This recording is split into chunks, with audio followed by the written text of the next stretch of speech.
Hey, I know it's been a while, but I'm preparing for Halloween now, so I figured I'd teach you a little trick. I'm wanting to give Odysseus a makeover, and in doing so, I want to make a new secondary coil.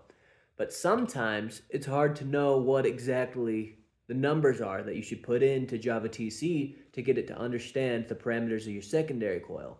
Particularly the space between the wiring, like how in the ever-loving heck am I supposed to know the distance between that winding and that winding? You know, it's too small.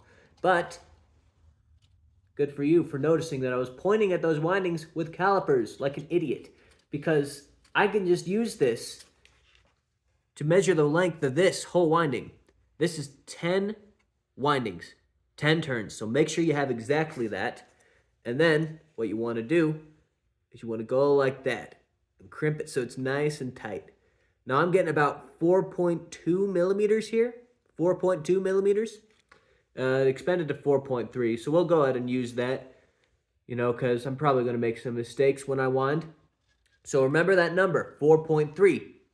And then what we want to do is we want to take the thickness of the wire. Now, yeah, you could just look it up, but I don't trust really Google when I could just go and measure the wire like that.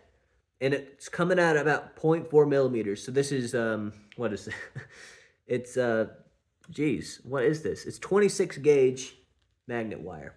So 4.4 millimeters and then 4.2. So I need to multiply the diameter of this wire by 10 because that's how many windings I have. That gets me about 4 millimeters. So why was the length of our winding 4.2?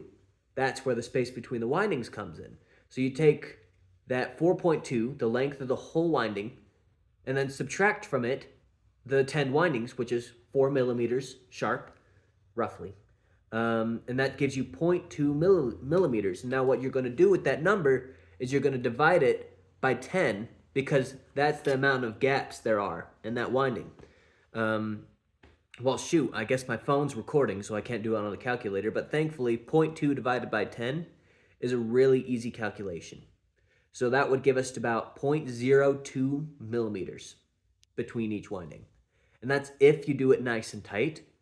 The first time I did it, when it was a little looser, I got 0.5 millimeters of excess, which means 0.05 between turns.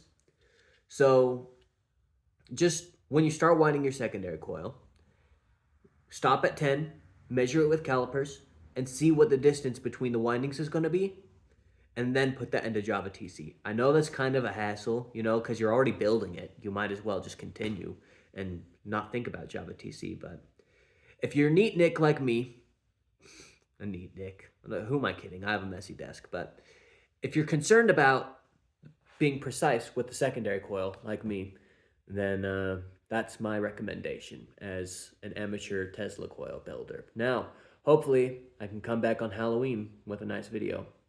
Okay, see you.